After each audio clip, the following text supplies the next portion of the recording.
আসসালামু আলাইকুম প্রিয় দর্শক শ্রোতা, সময় সাময়িক আলোচনা অনুষ্ঠানে আপনাদেরকে স্বাগতম। সাথে আছি আমি আমিনুল ইসলাম আপন, এবং আজকে আমাদের সাথে অতিথি হিসেবে আছেন সাংবাদিক শরীফুদ্দীন পেশোয়ার ভাই। শরীফুদ্দীন পেশোয়ার ভাইয়ের কাছে আমি প্রথমে জানতে চাইব যে মেজর ডালিমের নাম আমরা সবাই কম বেশি শুনেছি, কিন্তু কে এই মেজর ডালিম?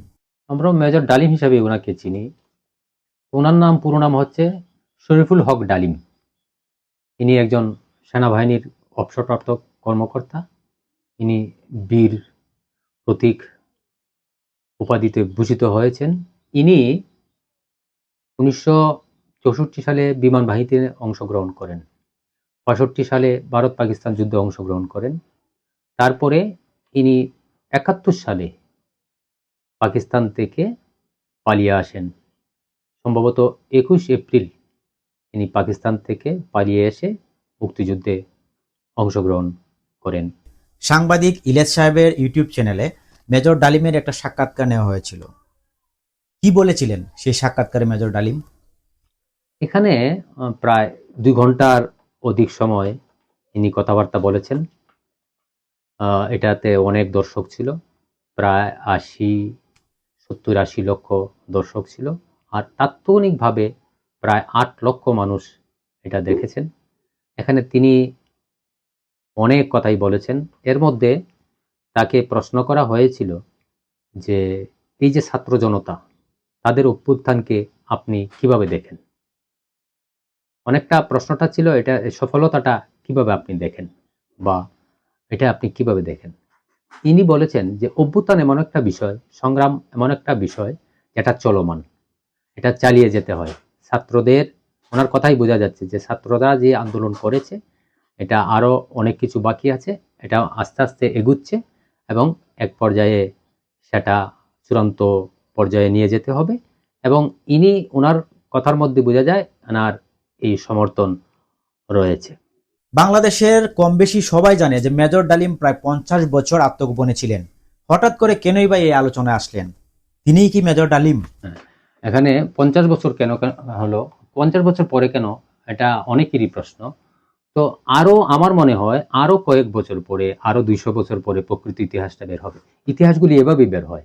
এখন যে সরকারের যে অবস্থা, সৌর সরকারের অবস্থা, এটা একটা সুন্দর সিচুয়েশন সৃষ্টি হয়েছে।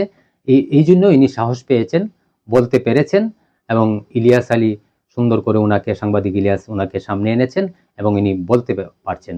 কিন্তু তারপরও এখনো ইনি পলাতকে আছে, এবং কোথায় আছেন কেউ জানে না। কারণ উনাকে হত্যার আসামি বানা হয়েছে, ওনার উপরে হত্যা, উনি মার্ডার কেসের আসামি এবং রায় হয়েছে।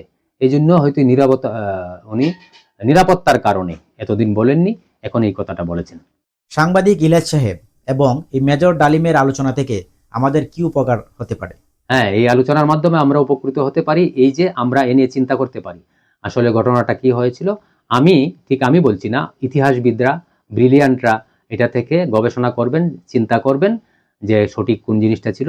অনেকই মানুষ বুঝতে পারছে এখনো আসলে বিষয়টা কি ছিল, কারণ কথার মধ্যেও অনেক সত্য বোঝা যায় তখনকার মুহূর্তে। আমরা অনেকেই বুঝতে পেরেছি এবং এটা কাজে দিবে আমার মনে হয়। আমি আরেকটা বিষয় আপনার কাছ থেকে জানতে চাচ্ছি। 1975 সালে সেনা সদস্যরা কেন অসন্তুষ্ট ছিলেন? এই যে আমি বললাম যে এই সেনারা, একটা কারণ হচ্ছে তাৎক্ষণিক কারণ, সেটা হচ্ছে যে ডালিমকে ধরে নিয়ে যাওয়া এবং ডালিমের স্ত্রীকে ধরে নিয়ে যাওয়া। এবং আরেকটা কারণ হচ্ছে সেটা উনি বলেছেন, মেজর ডালিম বলেছেন যে আমরা দেখতে পেলাম যে আমাদের এই দেশটা, যুদ্ধের পরে পরে আমরা দেখতে পেলাম যে আমাদের দেশটা আসলে ভারতের একটা করদ্রাজ্য হয়ে যাচ্ছে ইত্যাদি কারণে। আর সেনাবাহিনীদেরকে মূল্যায়ন কম করা হতো, এই জন্য মোটামুটি সেনাবাহিনীদের মধ্যে একটা অসন্তোষ ছিল।